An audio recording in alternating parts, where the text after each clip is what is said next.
Hai everyone, selamat datang di YouTube Kadek Ayudhya. Pada hari ini kita berkesempatan lagi ngobrol bersama Jero Arum, yaitu seorang tokoh penting di Bali yang ahli dalam teologi Hindu dan budaya di Bali. Menurut kitab suci Hindu, waktu dibagi menjadi 4 zaman besar. Yang pertama adalah Satya Yuga atau Kerta Yuga. Yang kedua adalah Treta Yuga. Ketiga adalah Dwapara Yuga. Dan yang terakhir adalah Kali Yuga. Zaman kita saat ini yang dikenal dengan kesulitan dan kemerosotan moral.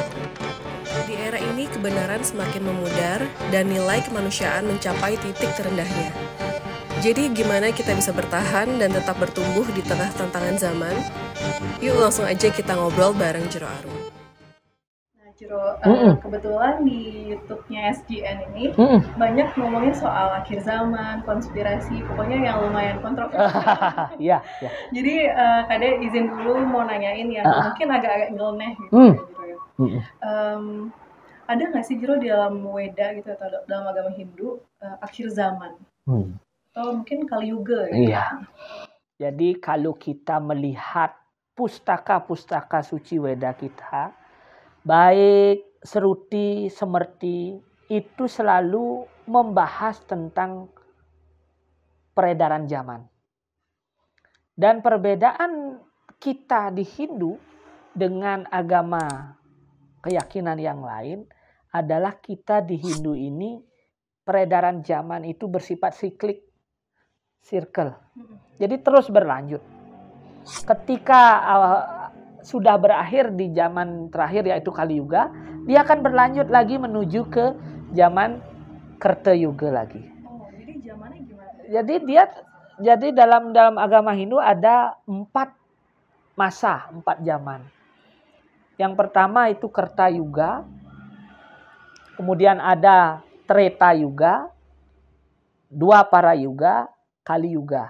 Jadi disebut Catur Yuga. Masing-masing yuga ini umurnya beda-beda. Kalau Kerta Yuga umurnya sebanyak 4.000 tahun dewa. Bukan tahun manusia. Satu tahun dewa itu sama dengan 4 juta tahun manusia. 4 juta sekian manusia. Ini ada perhitungannya karena perhitungan zaman di Hindu itu detail sekali. Nah, jadi itu baru 1 tahun dewa saja itu 4 juta tahun manusia. Ini 4.000 tahun dewa. Berapa itu? Nah, setelah Kerta, Treta. Kerta ini zaman yang sangat kebaikan itu 100%. Semua orang itu baik.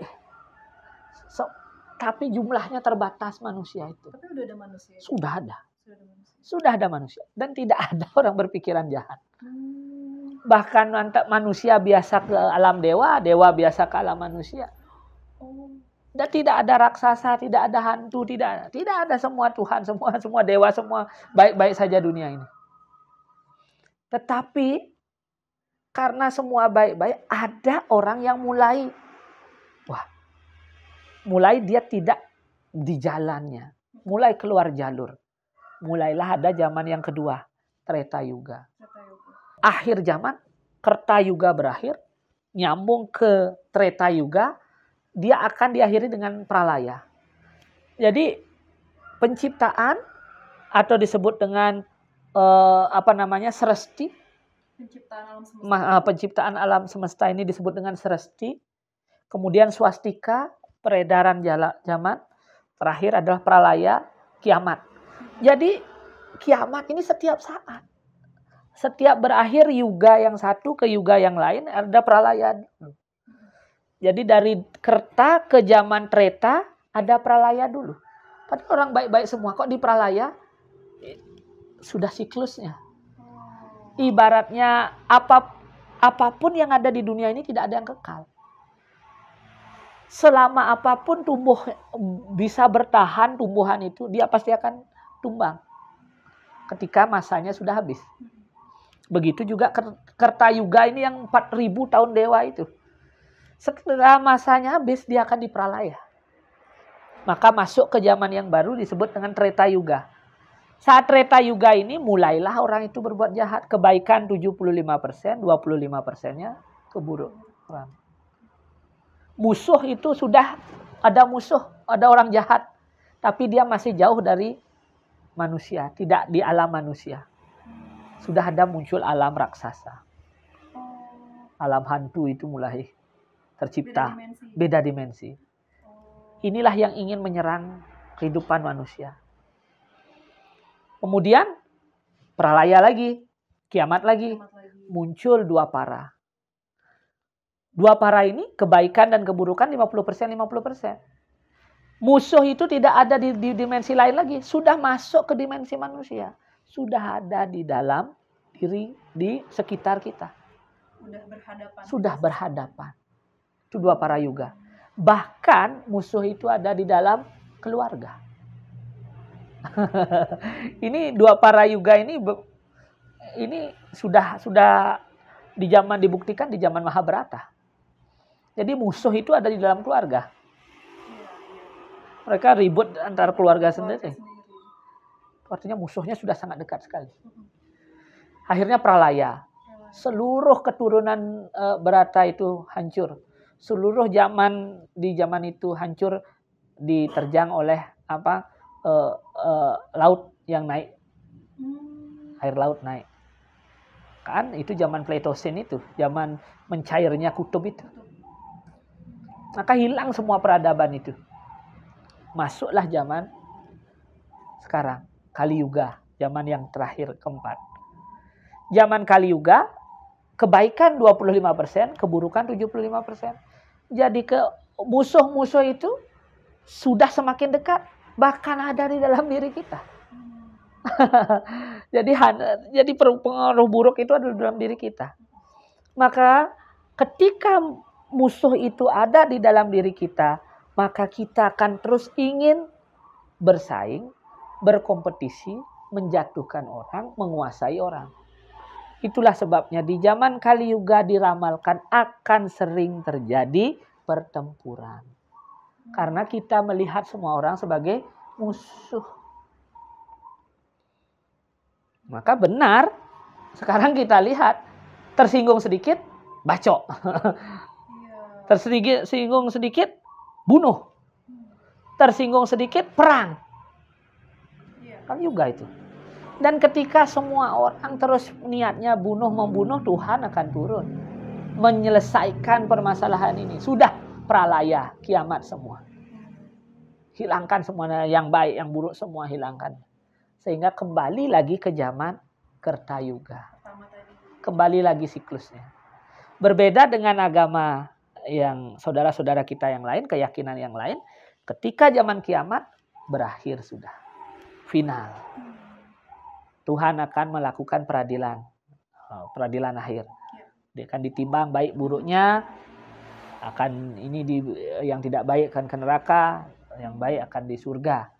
Selesai di masa kiamat itu. Kalau kita tidak. Kiamat berakhir. Berulang lagi ke masa berikutnya. Kali Yuga berakhir. Berawal lagi ke Kertayuga. Kembali ke Treta. Kembali ke Dwapara. Kembali ke Kali Yuga. Kali Yuga selesai, mulai lagi ke Kertayuga. Maka ini terus terjadi. Sampai kapan? Sampai terus terjadi. Bahkan adalah nanti putaran Kertayuga, Kali Yuga ini, ya, sampai dia mengalami 50 kali putaran siklus itu. Itu baru disebut dengan siang hari Brahman. Yang disebut dengan Brahma Diva. Kemudian lagi 50 kali siklusnya itu Brahma Nakta, malam hari Brahma. Setelah satu hari Brahman, siang hari Brahman, malam Brahman, itu disebut satu hari Brahman, berhenti. Namanya Manwantara, berhenti dulu dunia itu. Tidak ada apa-apa.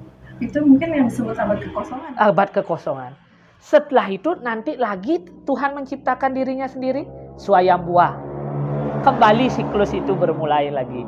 Lagi ada Kerta, Treta, itu akan berulang lagi. Akan muncul Manwantara yang baru. Maka kitab Purana ini Dalam kitab Purana lah banyak dibahas. Garuda Purana, Brahma Purana, Brahma Waiwarta Purana, Lingga Purana, Agni Purana. Banyak banget menceritakan bagaimana sih alam semesta ini diciptakan. Ya, maka kosmologi Hindu itu banyak kita bisa lihat dalam kitab-kitab Purana. Tapi secara konseptual, konsep kosmologi Hindu adalah penciptaan yang berkelanjutan, siklik. Daur hidupnya terus bersiklus, dia melingkar, tidak linier. Start, finish, selesai. Tidak. Dia terus ketika finish dia akan menjadi awal lagi untuk tahapan berikutnya. Maka dalam agama Hindu tidak mengenal putus. Penciptaan ini akan terus. Jadi hancur bumi akan muncul bumi yang baru. Ketika hancur kehidupan di planet ini, akan ada kehidupan lain di planet yang lain. Dan nanti kita bisa punarbawa di planet yang lain. Bisa jadi. Dan bisa jadi kita sebenarnya bukan orang bumi. Bisa juga kita Iya bisa jadi dari planet lain. Karena ada banyak Brahma ini kan, alam ini ada banyak. Ada banyak. Luas banget. Luas banget. Manusia apa yang diketahui manusia itu adalah 1/12 dari apa yang terjadi, yang ada di alam semesta ini. Jadi sekarang manusia baru tahu sampai di mana, Alpha Centauri gitu. Setelah itu dia gelap, nggak bisa diketahui, alam gelap dibilangkan karena dia nggak tahu. Itu udah awidya dia. Sedangkan pengetahuan ketuhanan itu bisa menembus itu. Sayang manusia yang terbatas untuk itu. Nah, ketika orang mendalami ajaran yoga, ketika orang mendalami ajaran Weda, mendalami hakikat dharma itu, maka dia akan terkoneksi dengan alam-alam yang lain. Dan itu tidak seperti makan garam, makan cabai. Sekarang dimakan, sekarang pedas. Sekarang belajar, sekarang bisa. Tidak bisa begitu. Dia harus mengalami Brahma rasa seperti yang pembahasan kita sebelumnya. Dia harus mengalami pengalaman spiritual dulu. Dia harus mengalami Brahma Hridaya, kebangkitan spiritualnya dulu. Dan itulah caranya dia untuk mendapatkan Brahma Mukti, keyakinan, kesadaran kesemestaan itu. Ketika orang mencapai di tahapan kesadaran kesemestaan, kemanapun dia pergi dia tidak pernah takut. Kematian datang dia tidak pernah takut. Semua orang yang dia hadapi adalah sama. Seperti yang saya katakan tadi. Maka para maharsi ketika kemanapun beliau berjalan tidak pernah mikirin istrinya. Dia harus tinggal di mana. Dia kehujanan, kedinginan tanpa alas kaki. Kan begitu. Karena dia ada berjalan di bumi yang sama. Dia kemanapun tidak takut. Begitu. Jadi kalau kita masih, saya punya kesaktian begini, kesaktian itu.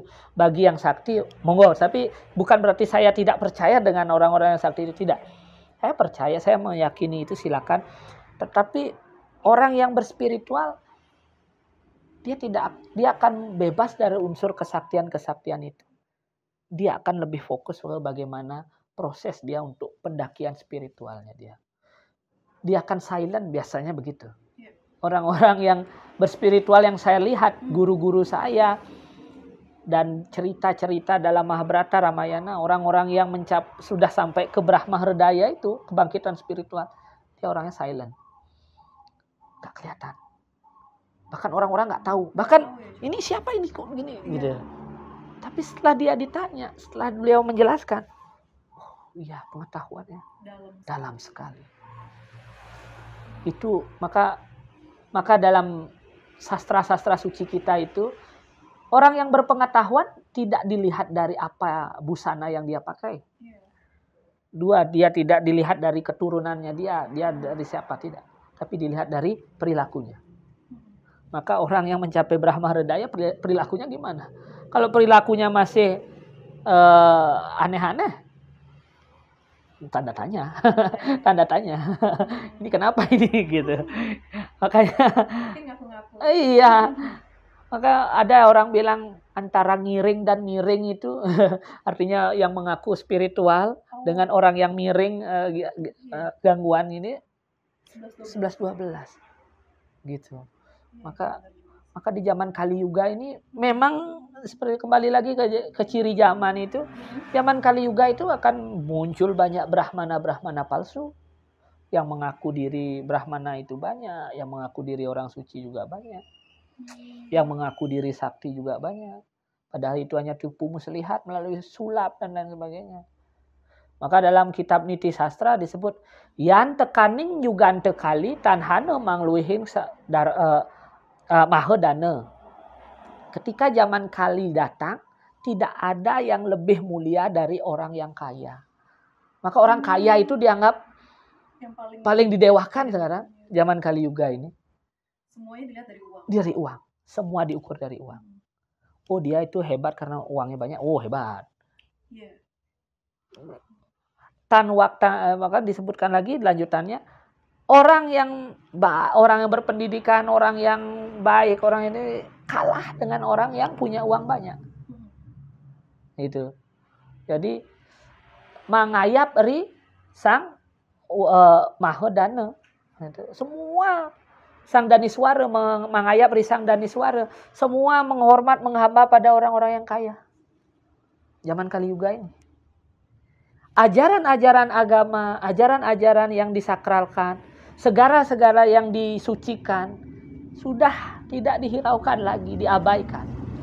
Jadi pura itu tidak disakralkan lagi. Bebaslah di pura, ngapain saja bisa. Di tempat suci tidak ngomongkan dharma lagi, dijadikan untuk tempat ngomongin hal-hal yang tidak baik, melakukan hal-hal yang tidak baik. Sudah ada tidak yakin lagi dengan ajaran-ajaran kebenaran. Yang diyakini adalah ajaran-ajaran lain. Bahkan muncul ajaran-ajaran baru yang menganggap dirinya lebih sempurna daripada ajaran-ajaran sebelumnya dan menjanjikan mencapai surga. Maka banyaklah orang-orang yang mengaku ahli surga. Padahal dirinya belum pernah ke surga. Baru dapat mimpi saja pernah ke surga. Zaman Kali Yuga. Itu ciri zaman itu. Dan terakhir adalah ciri zaman Kali Yuga ini. Ciri-ciri kiamat ini. Kiamat pralaya berikutnya adalah anak berani kepada orang tuanya. Sudah tidak ada etika lagi. Orang yang umurnya lebih muda sudah berani melawan orang lebih tua. Sudah ikatan keluarga itu sudah tidak jelas. Maka ini saudara apa sudah tidak tahu ini dia bersaudara atau tidak. Semakin tidak jelas. Itulah zaman Kali Yuga. Dan ketika zaman Kali Yuga ini datang, Tuhan memberikan cara mudah juga untuk melindungi dirinya sebenarnya. Maka kalau di zaman dalam Manawa Dharma Sastra disebutkan kalau zaman dulu Kertayuga orang harus bertapa ribuan tahun untuk bisa mencapai kesadaran pada Tuhan. Baru diterima doanya pada Tuhan. Harus bertapa 1000 tahun dulu baru diterima doanya pada Tuhan. Tetapi di zaman Kali Yuga dengan Anda kusuk memuja saya, walaupun hanya 5 menit, saya terima. Dengan kekusukan, fokus, tidak pikirin apa-apa. Itu sudah diterima. Dan di zaman Kali Yuga ini, dengan membantu sesama atau berdana punya, itu sudah sama kualitasnya dengan orang yang melakukan tapa 1000 tahun di zaman Kertayuga. Pahalanya.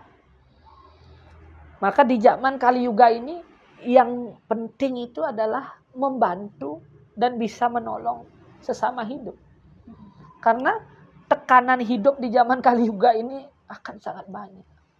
Sangat berat. Ya? Sangat berat. Maka ketika kita bisa membantu seseorang walaupun kecil, itu pahalanya sama dengan orang bertapa ribuan tahun di zaman Kertayuga. Maka Kali Yuga ini walaupun banyak hal-hal yang buruk, tetapi Tuhan memberikan cara yang mudah untuk melakukan kebaikan. Kita tidak membunuh sesama, tidak tidak ngomongin orang, kita bantu orang, baik pengetahuan. Kadek membuat podcast seperti ini adalah dana punya. Ini disebut dengan widya dana. Mencerahkan, memberikan ilmu pengetahuan, memberikan wawasan yang benar. Widya dana ini dana punya. Ini sama dengan bertapa ribuan tahun. Bisa memberikan manfaat pada orang. Jadi di zaman di Kali Yuga ini berbuat baik itu jauh lebih mudah. Lebih mudah sebenarnya. Tapi lebih berat juga ya, Jero. Tapi lebih berat juga karena itu tadi 75% orang jahat. Termasuk diri kita sendiri. Iya, termasuk diri kita. Kejahatan kita ini lebih banyak. Jadi sederhananya aja pagi-pagi nih bangun.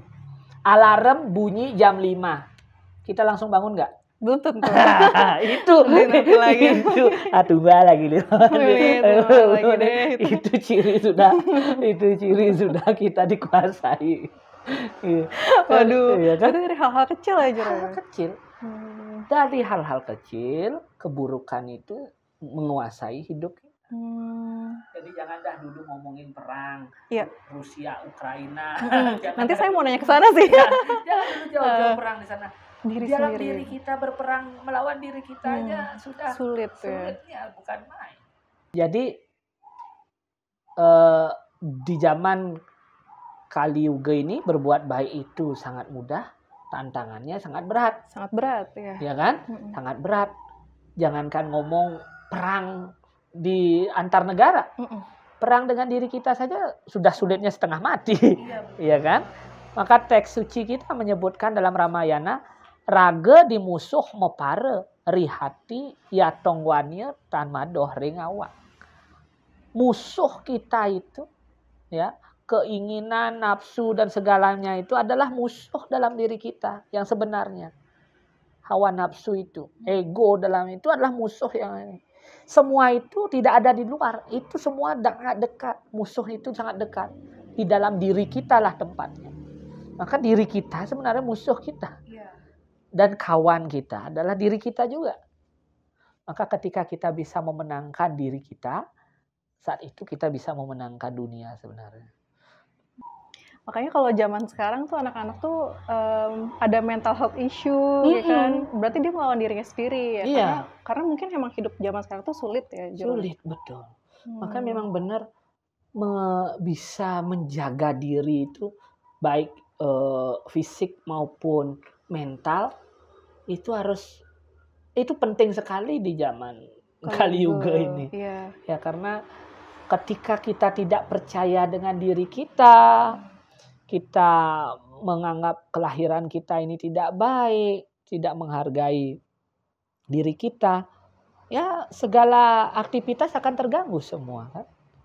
Maka gangguan mental di zaman Kali Yuga ini akan sangat banyak dibandingkan gangguan kesehatan. Ya, kesehatan fisik, iya. Karena semua penyebabnya mentalnya gitu. Tekanan mental orang itu di zaman Kali Yuga ini akan lebih besar dibanding yang menjadi penyebab dari penyakit-penyakit semua. Kalau dulu penyakit itu kan datangnya dari wabah ini itu. Sekarang wabahnya itu dari pikiran. Wah, ketakutan, kerisauan, kegalauan. Wah, itu penyebab kesehatan orang itu menurun di situ. Maka Hindu sudah mengantisipasinya dengan menyibukkan umat Hindu dengan upacara. Artinya odalan, sembahyang di sini, di pura, ada kemudian ritual ini, ritual itu. Itu sebenarnya adalah terapi jiwa. Fisik capek, tapi jiwa kita sehat. Itu. Jadi kita berupacara, kita melukat gitu ya, seperti cerita tadi, melakukan penyucian tadi, kita mengunjungi tempat-tempat suci. Ya, tempat suci kita kan ada di puncak gunung, ada di tepi danau kan begitu. Itu sebenarnya terapi mental itu. Terapi jiwa. Fisik capek jalan, tapi jiwa kita sehat. Dan bahagia. Maka leluhur dan orang suci kita itu sudah memikirkan itu. Kenapa sih candi-candi atau pura-pura kita ada di atas bukit? ada di dekat sumber-sumber mata air. Itu sebenarnya terapi jiwa yang luar biasa. Fisik kita dilatih untuk mencapai itu harus ada perjuangan dulu. Tidak ada yang instan. Fisik sehat, jiwa kuat. Ritual, yoga, yadnya, kemudian tirta yatra, dharma yatra, melelahkan fisiknya, tetapi jiwanya kuat. Ya. Jadi bukan healing itu bukan sekedar wisata saja. Ya emang healing happy healing keliling akhirnya nyungkling karena banyak pikiran nanti utang di sana sini. Nih kan ya. Udah deh. Jadi healing yang sebenarnya kan adalah jiwanya memang terobati. Yaitu di Hindu itu ya itu dengan melakukan penyucian itu. Melakukan tirta yatra, menuju sumber-sumber mata air, menuju tempat-tempat suci, melakukan yadnya, meditasi. Walaupun duduk seberapa menit, 5 menit, itu duduk hening, mengatur napas, itu sudah terapi jiwa yang luar biasa. Gitu. Begitu di zaman Kali Yuga ini. Terus Jiro berarti kan sekarang lagi perang di mana-mana semakin parah nih Jiro. Kayak misalnya di Ukraina sama Rusia, terus juga di Palestina mungkin sama Israel. Itu kan semakin parah banget lah ya sekarang. Kira-kira itu memang sudah tercatat di Weda. Apa gimana ya Jiro ya untuk zaman